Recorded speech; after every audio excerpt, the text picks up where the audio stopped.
Endi resmiy leksiyamizga tushimiz, hurmatli vatandosh.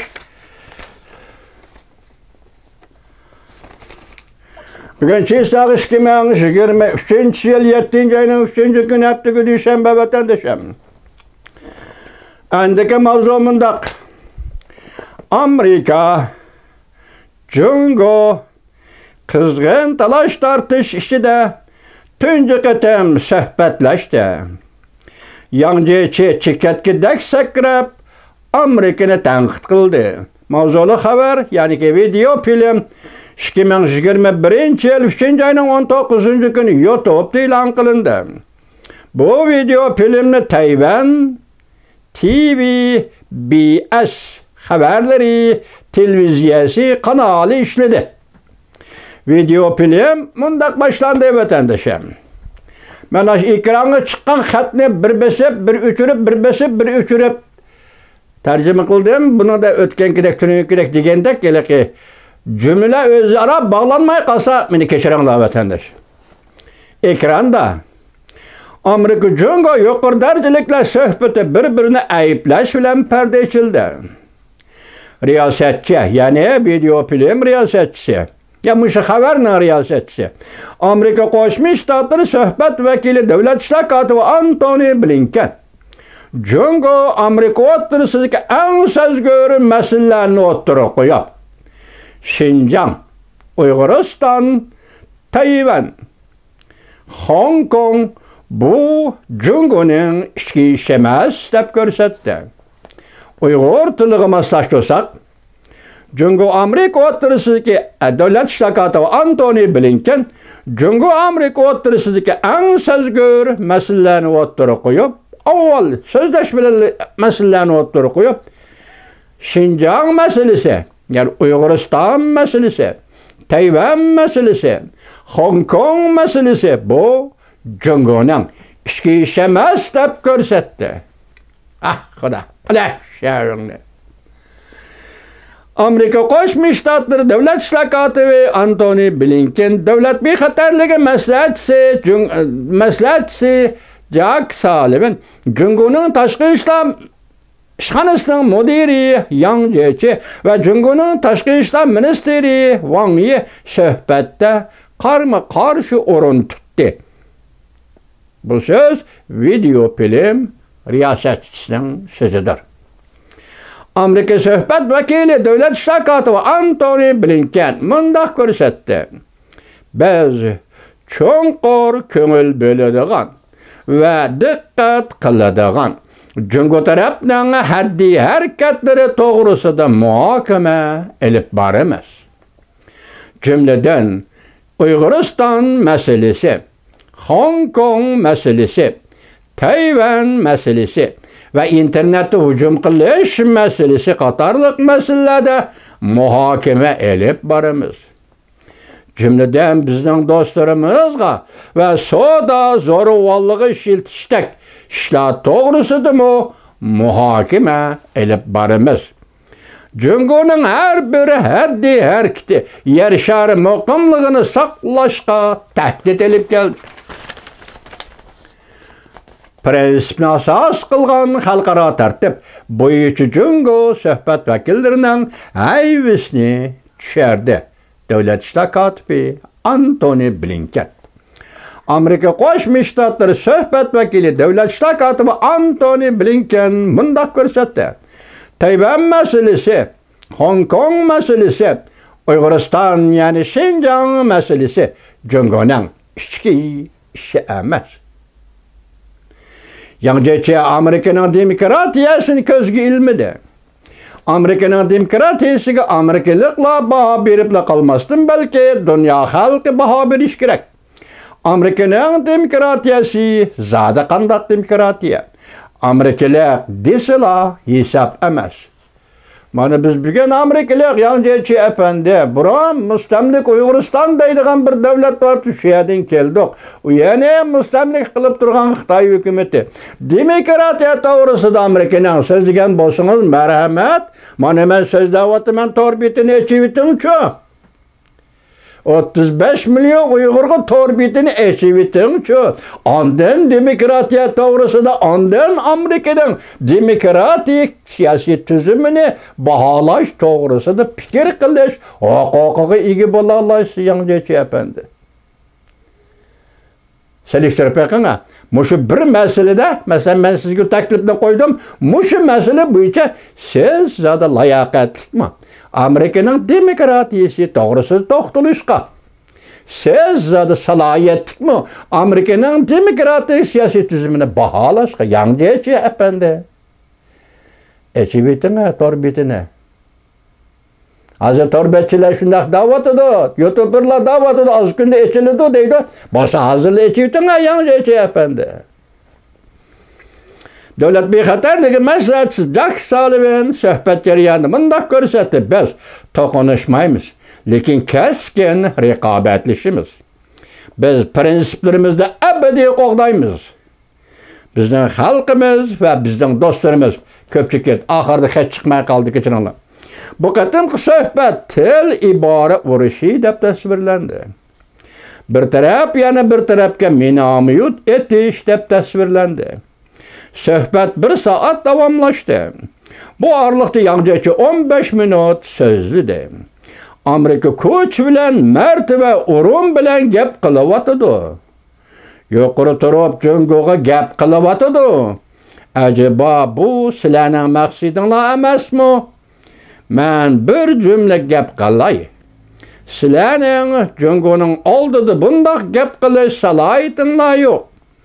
Cungulukla kötü kaşığını deydu dedi ve yüzüdeki niqabını yırtıp taşladı. Salayet degen nime? Yangjechi efendi, şunu bir eytip biriniz. Salayet kuş mu? Salayet ahlak mı? Salayet bilim sapa mı? Salayet medeniyet mi? Salayet karakter mi? Bir milletinin, bir devletinin. Zaten nime? Salayet degen nime? Yangjechi efendimin müştahırdı, nutuq sözüge isimdi ve isimdi çıkıp kaldı. Salayet degen zaten nime? Çöndürüp koyun çoğun Yangjechi efendi. Qandaq buğanı Amerikanın salayeti buludu? 1941 yılı Yaponiya Pearl Harbor'a hücum kıldı. Amerika Yaponiyaga uruş ilan kıldı. Şu günden hesaplaganda Yangjechi tarixinizde bir varaqlap görünçü. Şu vaqtida Amerikanın salayeti var mıydı, yok mıydı? Jungo degen bir devletni Yaponiyanın mustamlika qilishidan saqlab qoldi. Şu vaqtda Amerika Qo'shma Shtatlarining salohiyati bormidi, yo'qmidi? Agar salohiyat talab qilsangiz, Amerika Qo'shma Shtatlari hukumati bugun tarixning 40-yillaridagi salohiyati, Ulug' okean bo'lishi davridagi salohiyati bilan sizga gap qilishga, hatto sizga buyruq tushirishga tamoman huquqli. Yangjechi efendi. Bilmadingizmi taxi bu salohiyatni? Hazırga düşünemediniz taxi bu salohiyatni Yangjechi efendi? Devlet İşler Katibi Antony Blinken söhbət münazirasida muloyim turaverishni xohlamadi. Matbuotchilarga dediki, men so'zlab bo'lgandan keyin, ya'ni ko'pchilik araliqda xat chiqmay qoldi. Devlet İşler Katibi Antony Blinken mundaq ko'rsatdi. Mening anlaganim sizlar tasvirlaganga topdan o'xshamaydi. Mening anlashimcha qaysi bir davlat Amerikaning qaytib kelishini xohlaydi. Mushu jumla intayin chunqur jumla ekan vatandosh. Men tushunamadim, lekin tasavvurimda gumon qildim. Buni hozir og'izdan chiqarolmayman vatandoshim. Siz bir tasavvur qilib beqing. Mushu jumlaga Antony Blinkenning so'zlagan jumlasi diqqati.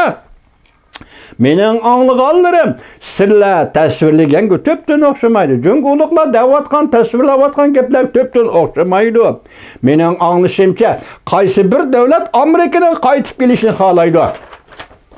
Ehtimal 40-yil, 20-asrning 40-yillaridagi Amerikaning yana qaytib kelishini, Jungo Amerika munosabat doirasiga kirishini, qaytib kelishni xohlaydi deganlik bo'lsa kerak.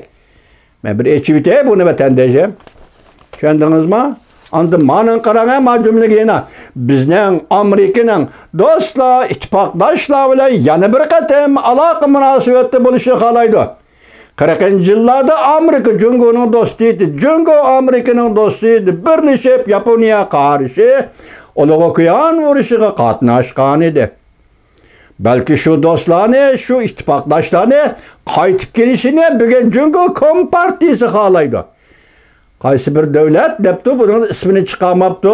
Devlet şakatı Antony Blinken, belki Cungo bugünkü Amerika'nın 20. asırdaki 40. yıllara, 20. asırının 40. 45. yıllarına qaytib kelishini. Agar mesele şunda men yani şunda anladım. Deydi Antony Blinken devlet şakatı. Devletinla hükümetinin kısmen haddi hareketlerge köngül biliyotganligini. Devletinla hükümetinin kısmen haddi hareketlerge köngül biliyotganligini anladım. Bu kısmen haddi hareketlerinin ilgisi kim? Bu toğuda bir neslim yaptı. Cungo bu hareketler köngül biliydiken. Şanınızma dikkate vatandaş. Cungo bu hareketler köngül bildik. Nayt yoşurun koyulgan fikir vatandaş. Devletinla hükümetinin kısmen haddi hareketlerge köngül biliyotganligini anladım. Köpçeket. Şanınızma? Kısmen hareketler nime? Cungo köngül bildiğin kısmen hareketler nime vatandaş? Ben sizin tasavvurunuzu koyayım bu gepni bir yerde açmayıcımı. Amerika Qo'shma Shtatları devlet bexatarligi maslahatchisi Jack Sullivan mundaq ko'rsatdi. O'ziga ishonadigan bir davlat o'zining yetersizliklariga astoydil muomala qilish lozim. Bu yetersizlikni oshkorlashga o'zliksiz izdenish lozim. O bo'lsa Amerikaning sirliq tarafidir. Demek bu yerda Jack Sullivan yani bir gapni davatini ko'rdingizmi? Amerika Qo'shma Shtatları o'ziga ishonadigan bir davlat o'zining yetersizliklariga astoydil muomala qilishi lozim. Bu yetersizlikni oshkorlashga o'zliksiz izdenishi lozim. O bo'lsa Amerikaning sirliq talabidir. Bu yerga bir jumla qo'shib qo'yaymi? Kechiringlar juma vatandoshlar. 2025 yılı 5. ayının 6. günü Amerika Qo'shma Shtatlarının sobiq prezidenti George W. Bush Latviyaning poytaxti Riga shahrida Ikkinchi Dünya urushi oxirlashganligining 50 natijalarini xotirlash murosimida nutq so'zida shundoq degan edi vatandoshim. Yaltı jig'ini, Yaltı konferansi intayin zor, tarixiy xatolik edi. Bu cümlelerni qo'shib boqsam bir katta bir gap, katta bir mazmun yo'shirim turdi vatandoshim. Hozircha bir nima demayli bo'lamda. Davlat ishlar kotibi Antony Blinken suhbatda mundaq ko'rsatdi. Prezident asas qilgan xalqaro tartibni asas qilmasak, dunyo cho'qim zo'rg'on hokimiyat bu qoidalashgan deydigan holga yetib keladi. G'alaba qilg'uchilar hammaga ega bo'ladi. Undaqda dunyo texmi zo'rg'on kuch bilan dunyoning muqimligini buzadigan bir kuchga o'rin beradi. Yang Jiechi suhbatda mundaq dedi. Biz Cungo bardoshlik bera olamiz. Ha shunda bardoshlik bera olasiz shunda. Shunlashqa bizning Amerika Cungo munosabatiga beradigan bahoyimiz to'qnashmaymiz, qarshilashmaymiz. Mana mau g'altakda o'ltirib bilish deydi. Video film riyosatchisi mundaq. Mush video filmni ekranga olib chiqqan riyosatchi mundaq dedi. Amerika Cungo munosabatining prezident Joe Biden davri boshlandi. Mana gap gapkini. Masalan, ayni vaqtda biz sizlarga nima dedik? Prezident Reagan zamon damlari. Prezident Reagan vaqt damlari. Nima dedik? Vaqt harakat bilan birlashib kelgan zamon tusiga ega bo'ladi dedik. Shunlashqa Prezident Reagan zamon damlari. Bugun Prezident Joe Biden zamon damlari. Bugün Prezident Joe Biden vaqt damlari. Prezident Joe Biden ishlayotgan tashqi xizmat, tashqi siyosatda, belgilayotgan tashqi siyosatlar bu harakat bo'lsa zamon bilan birlashib, bugun zamon tusiga ega bo'lib, Prezident Joe Biden zamon damlarini payda kıldı. Bir adazer riyasetçi nimi deydi? Çünkü Amerika münasebeti bugün Prezident Joe Biden devrige kirip geldi. Yaki Amerika çünkü münasebetinin Prezident Joe Biden devri başlandı. Yani demekçi oldu ki Amerika çünkü münasebeti Prezident Joe Biden zaman devlerine, zaman demleri kirip geldi.